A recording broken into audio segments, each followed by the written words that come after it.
नमस्कार दोस्तों, मैं स्नर प्रोफेसर डॉक्टर अंतिमा आप सबका बहुत बहुत स्वागत करती हूँ हमारे चैनल हिंदी नारी में।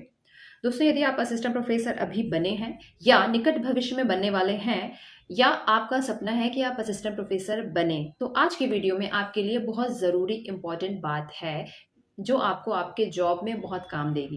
वो क्या है? वो है छुट्टियाँ। छुट्टियाँ हमें ऑफिशियली कितनी मिलती है, कैसे मिलती है, क्या प्रारूप है, ऑफिशियली हम कितनी छुट्टियाँ ले सकते हैं, किन वजहों से, आज के वीडियो में हम इसी टॉपिक पर बात करेंगे।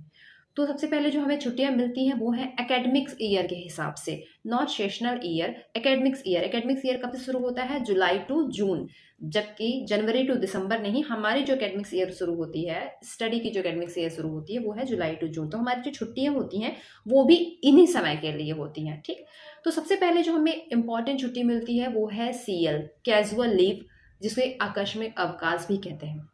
आकस्मिक अवकाश की संख्या एक साल में यूजीसी के रेगुलेशन के तहत अब 8 है। मतलब आप एक साल में 8 आकस्मिक अवकाश ले सकते हैं। कहीं कहीं अभी भी 14 है, क्योंकि पहले आकस्मिक अवकाश 14 मिला करता था, लेकिन अब जो कि यूजीसी ने अपने नए रेगुलेशन में इसको 8 कर दिया है। तो कुछ जगहों पे, इनफैक्ट ज़्यादातर जगहों पे आकस्मिक अवकाश की संख्या 8 ही रह गई है। इस अवकाश के लिए, चूंकि नाम से स्पष्ट है कि आकस्मिक है, आपको पहले से, अगर आपको कुछ पता नहीं है कि अचानक से आप छुट्टी ले सकते हैं, एप्लीकेशन नहीं दी है, तो उस जगह आप आकस्मिक अवकाश लगा सकते हैं। नेक्स्ट जो अवकाश इंपॉर्टेंट है वो है EL, earn leave. Earn leave जैसा कि नाम से है, ये आप अर्न करते हैं। क्यों? अगर आपको एक साल में, ये मैक्सिमम इसकी जो संख्या होती है, कहीं कहीं अलग भी है, लेकिन 10 से 12 लगभग इतनी ही ज्यादातर यूनिवर्सिटी अवकाश देती है, 10 से 12 की अवकाश है। तो ये जो छुट्टी है, आपने अगर एक साल में 2, 3, 4 जितने भी EL ली, तो जितने बचे हुए EL होते हैं वो आपके नेक्स्ट ईयर में डिपॉजिट होते जाते हैं। ठीक, तो आपके ये इसी तरीके से जितनी भी छुट्टियां लेंगे, नहीं लेते हैं, वो छुट्टियां डिपॉजिट होती जाएंगी। लेकिन मैक्सिमम पूरे करियर में मैक्सिमम 300 EL ही आप डिपॉजिट करते हैं। अगर उसके आगे अगर आप EL बचती है आपकी, तो वो छुट्टियां अपने आप लैप्स हो जाएंगी। ठीक, और दूसरी इंपॉर्टेंट बात यह है कि आप एक बार में मैक्सिमम 60 EL ही ले सकते हैं। ठीक, 60 EL एक बार में ली जा सकती है। हालांकि ये आपके इंस्टीट्यूट, आपकी यूनिवर्सिटी, आपके कॉलेज पे डिपेंड करता है कि वो आपको कितनी EL ग्रांट करेगी, लेकिन जो मैक्सिमम लिमिट है एक बार में वो 60 EL की है। नेक्स्ट आते हैं DL, duty leave. Duty leave जो होती है वो आपकी एक साल में, एक एकेडमिक्स ईयर में 30 दिन की आप DL ले सकते हैं। DL लेकिन विद पर्पस होता है, जैसे अगर आपको रिसर्च के लिए लेना है, किसी कोर्स वर्क के लिए लेना है, रिफ्रेशर के लिए लेना है, FIP के लिए लेना है, समथिंग ऐसे कारणों के लिए, एकेडमिक्स कारणों के लिए जो आप ड्यूटी जो के लिए जो लीव लेते हैं उसे DL कहते हैं, जो आपकी एक साल में 30 दिन होती है। ठीक, नेक्स्ट जो इंपॉर्टेंट लीव है वो है मैटरनिटी लीव। मैटरनिटी लीव महिला अभ्यर्थी के लिए है, महिला कैंडिडेट के लिए होती है, जिसकी संख्या है 6 महीने, 180 दिन के मैटरनिटी लीव मिलती है। डिपेंड करता है ये कि आप प्रेगनेंसी के पहले लेते हैं या डिलीवरी के बाद लेते हैं, ये आपकी महिला के सुविधा पे निर्भर करता है, लेकिन एक बार में ये जो लीव है वो 180 दिन की 6 महीने की लीव होती है। इसके बाद जो लीव इंपॉर्टेंट है वो है CCL, चाइल्ड केयर लीव। पहली बात, ये भी केवल महिला कैंडिडेट, महिला अभ्यर्थी के लिए ही अभी तक सैंक्शन की गई है। ठीक, ये क्यों होती है? जो बच्चों के केयर के लिए, जैसे बच्चा अगर आपका बहुत ज़्यादा बीमार है या उसके एग्जाम्स आने वाले हैं, इसके लिए ये छुट्टियां महिला कैंडिडेट को दी जाती है। ये जो है वो माइनर बच्चों के लिए, मतलब 18 से कम साल के जो बच्चे हैं उनके लिए ही ये छुट्टियां होती हैं, उससे बड़े बच्चों के लिए CCL नहीं दी जाती है। अब एक बात और जो इम्पोर्टेंट है कि पूरे करियर में आप 2 साल, आप अलग अलग पीरियड के लेते हैं, लेकिन मैक्सिमम जो लिमिट है 730 दिन, 2 साल का जो है CCL वो ग्रांट होता है।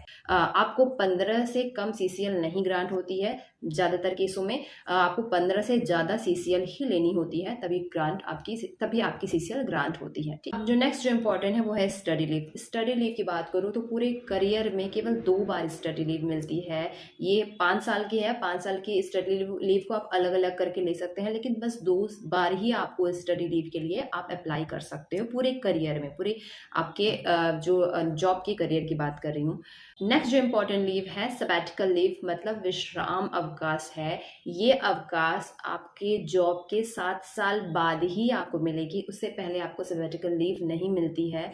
ये अवकाश मोस्टली जॉब प्रोफिशिएंसी के लिए, अपने जॉब को और बेहतर बनाने के लिए, या फिर यदि आप कोई और कोर्स वर्क कर रहे हैं, कोई रिसर्च कर रहे हैं, कोई किताब लिख रहे हैं, इसके लिए आपको सबैटिकल लीव दी जाती है।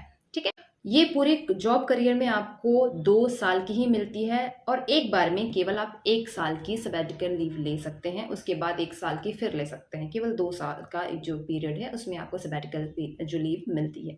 ये कुछ इम्पोर्टेंट छुट्टियां हैं जो आपके जॉब के साथ आप लेते रह सकते हैं। इसके अलावा कुछ और छुट्टियां हैं जैसे कि कम्यूटेड लीव, पैटर्निटी लीव की भी कुछ कंडीशंस हैं, एडॉप्शन लीव जो गवर्नमेंट रूल्स के अनुसार है वो मिलता है, हाफ पे लीव भी मिलती है और एक जो इम्पॉर्टेंट लीव है मेडिकल लीव। हालांकि इसके बारे में यूजीसी ने अपने रेगुलेशन में सीधे सीधे नहीं लिखा है, इसलिए ये लीव्स ज़्यादातर लोग लेने से बचते हैं या देने से बचते हैं, लेकिन मेडिकल ग्राउंड पर आपको ये छुट्टी आप अप्लाई कर सकते हैं। और इन सब के अलावा आपको मिलती हैं समर वेकेशन की छुट्टियां, साथ ही में कुछ विंटर वेकेशन की।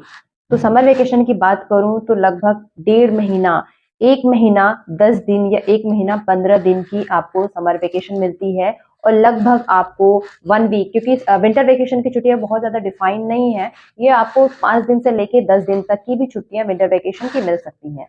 इसके साथ ही जितने भी फेस्टिवल होते हैं और जितने भी नेशनल फेस्टिवल होते हैं, इन सब की भी आपको छुट्टियां मिलती रहती हैं।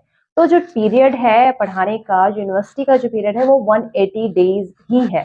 तो 180 डेज मिनिमम पीरियड है। इसके साथ बाकी अगर छुट्टियां पढ़ रही हैं, इन केस कोई और नेशनल छुट्टियां पढ़ रही हैं, तो भी वो आपको बोनस के रूप में मिल सकती हैं। तो बहुत सारी छुट्टियां हैं, बहुत सारे स्कोप हैं कि आप इस प्रोफेशन में रहते हुए अपने आप को और नॉलेज में रिच कर सकते हैं और नई चीज सीख सकते हैं, रिसर्च सेक्टर में कुछ नए काम कर सकते हैं। इसके बहुत सारे स्कोप हैं इस फील्ड में। तो ये कुछ छुट्टियां और भी हैं जो आपको अलग अलग कंडीशन में मिलती है, मिल सकती है।